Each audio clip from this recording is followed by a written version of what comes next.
Salut à tous, bienvenue dans cette vidéo dont le thème aujourd'hui est le cardio et le stress.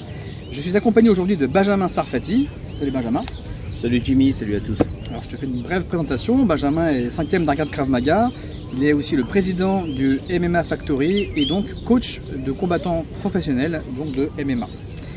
Alors cette vidéo vient du fait qu'hier on a eu une question de certains élèves qui mettaient en avant la question du cardio dans les entraînements de self-défense.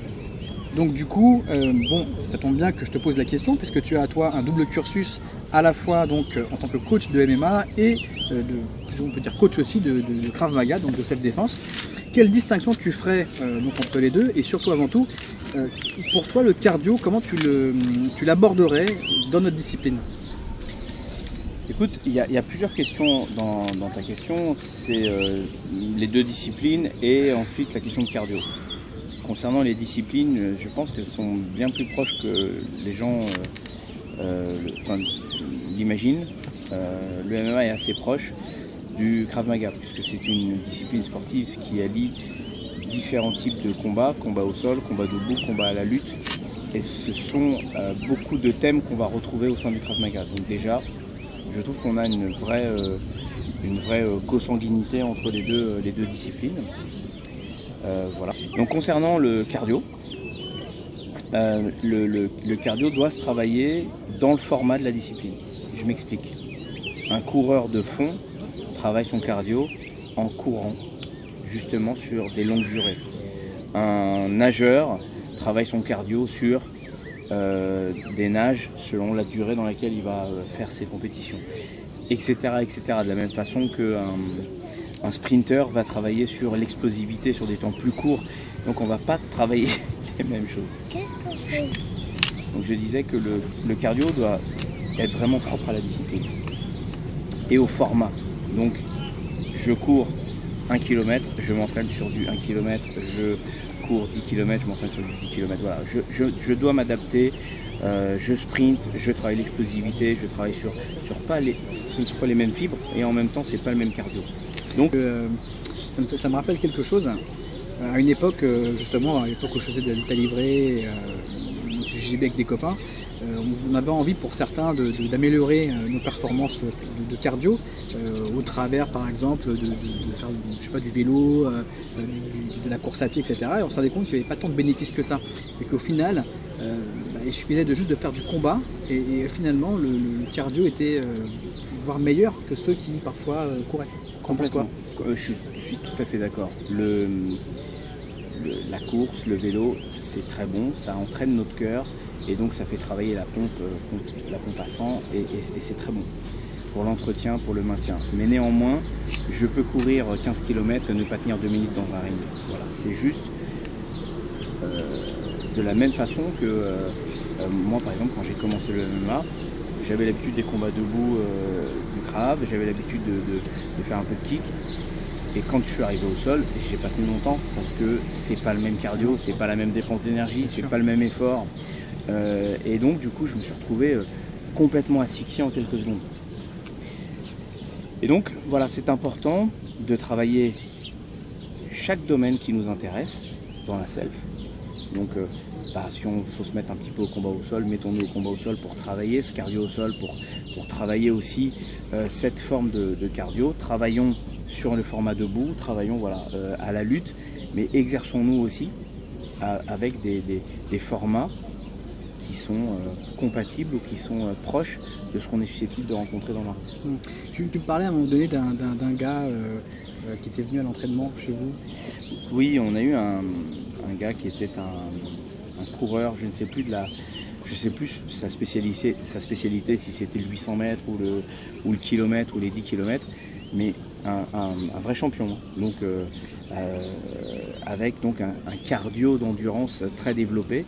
Et voilà, il n'a pas tenu du tout dans la cage, il n'a tenu que quelques minutes à peine, puisque c'était pas la même dépense d'énergie. On ne demandait pas au cœur le même type de fonctionnement. Lui, il était réglé pour faire un effort long mais relativement continu, alors que là, en 2 minutes, il est passé par des pics dans tous les sens, quoi. Ça allait debout, il y a eu de la forte intensité, ensuite ça a été au sol, c'était encore une autre forme de cardio, ensuite il a fallu se relever, il y a eu de la lutte. Dans la lutte, il il y a un peu de force, du coup il y a de la résistance musculaire, donc il y a l'acide lactique qui arrive, et puis du coup on se remet debout, et puis il va falloir ventiler. Et là, il s'est complètement laissé absorber par ces différents types de régimes, et ces variations de régime, et ce cardio qui n'était pas le même, et il n'a pas tenu. Bien sûr. Et pour autant, il était très entraîné. C'est vrai aussi que le mindset est très différent, hein. L'objectif étant différent, forcément, on ne s'entraîne pas de la même manière. Donc du coup, en fait, qu'est-ce que tu répondras à ça, du fait que comment est-ce qu'on doit s'entraîner en cardio du coup? Est-ce qu'on doit s'entraîner à faire des échauffements très durs comme font certains par exemple, en se disant là au moins je vais forger un guerrier ou pas, ou quelqu'un qui va pouvoir amener à avoir un cardio suffisamment entraîné pour qu'il puisse gérer une situation conflictuelle réelle? Je pense qu'il y a la partie sportive où un échauffement doit rester un échauffement. Je mets le cœur en condition, je mets le corps à température petit à petit par des exercices. Un peu de renforcement musculaire comme on le fait beaucoup, des pompes, des abdos, c'est très bien pour la résistance et tout ça, c'est bien. Faire des fois pousser un petit peu l'échauffement, c'est aussi très bien pour aller taper dans la résistance, dans l'endurance, très bien. Mais selon moi, une bonne façon de travailler le cardio, c'est le combat. Il y a des gens justement qui se disent si j'ai du cardio, je vais pouvoir mieux m'en sortir dans une situation de rue. Alors, bon, pour moi, la question, on sent bien qu'il y a un manque d'expérience dans la question. Mais du coup, comment toi tu fais le lien entre justement ce stress et ce cardio, sachant que tu peux l'observer avec les combattants de MMA et donc du coup avec les élèves de self. Comment tu répondrais à un élève de self justement chez nous, de Krav? Le meilleur moyen d'avoir du cardio, le meilleur moyen de gérer le stress, c'est d'avoir un effet un peu déjà vu.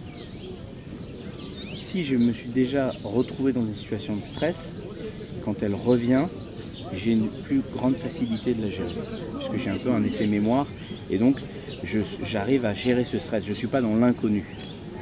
Donc il faut travailler beaucoup des exercices de stress. Comment? Le combat, beaucoup d'intensité dans le combat, différentes phases, des fois au sol, des fois debout, différents types d'exercices au sein de la self, avec des couteaux, avec des bâtons, avec tout un tas d'agressions et de mise en situation. Créons un maximum de situations de stress et aussi ne négligeons pas la partie combat qui nous permet de travailler notre cardio et en même temps la gestion du stress. Donc tu me demandais par rapport au combattant. Le combattant combat sur 5 minutes, donc on l'entraîne et on le fait travailler sur 5 minutes. On lui fait faire beaucoup de rounds justement puisqu'il est sur son format 5 minutes et son cardio se formate sur 5 minutes. La multiplicité des rounds lui permet d'acquérir de l'endurance et de la résistance. Mais ce qui est sûr, c'est que quand il va rentrer dans la cage pour la première fois, il va y avoir le stress qui va le diminuer de 50% de son cardio, comme nous hein, quand on fait des combats durs. Et c'est comme ça aussi qu'il faut le travailler. Je m'entraîne à 150% puisque le jour J, je ne serai qu'à 70%. Donc voilà un petit peu... Il y a beaucoup de gens qui te diraient oui mais là on se prépare à un combat qui a été comment dire préparé, c'est-à-dire qu'on a étudié à la fois l'adversaire, on sait qu'il va y avoir un arbitre, on sait plus ou moins, il y a quand même pas mal de paramètres qui sont contrôlés, contrôlables, alors que dans la rue on n'aura pas ça. Et du coup comment est-ce que tu répondrais justement à ces personnes-là? Je répondrais que oui et non. Oui, il y a un arbitre, oui, je sais qui est mon adversaire, oui, je l'ai déjà étudié, mais c'est quoi? Comment je vais faire pour gagner ce combat avec un combattant?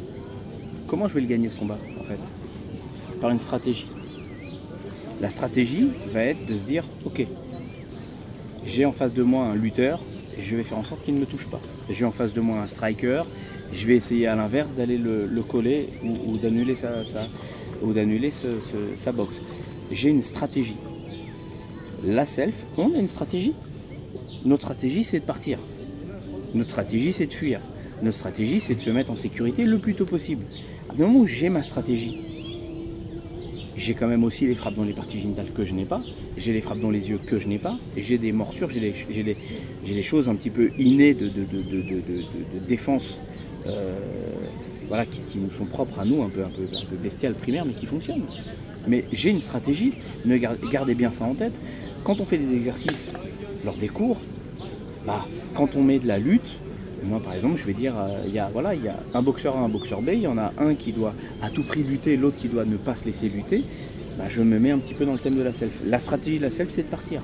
Donc, mettez-vous en tête que si vous êtes au sol, il faut vous relever. Et si vous êtes debout, il va falloir partir. Donc, une frappe, deux frappes, un coup de pied dans la partie génitale. Peut-être que le combat va être un petit peu plus long, il va falloir travailler sur la longévité du combat. Mais ne perdons pas aussi en tête qu'on a une stratégie. Donc on a vu pas mal de choses dans cette discussion. Qu'est-ce que tu dirais pour conclure? Quel message tu as envie de faire passer? Premièrement, je constate qu'on a envie d'aller chercher beaucoup de compléments ailleurs. Et j'ai envie de répondre à ça. On a tout ce qu'il faut chez nous. On est quand même relativement multitâche, des vrais 4x4. On sait faire de la self, on sait faire du combat. On a intégré maintenant un petit programme sol, on a intégré des défenses de lutte. On a quelque chose de très complet. Donc cessez de croire qu'on n'a pas ce qu'il faut chez nous. Alors vous allez me dire, ouais, pourquoi toi t'es parti au MMA? Je ne suis pas parti au MMA.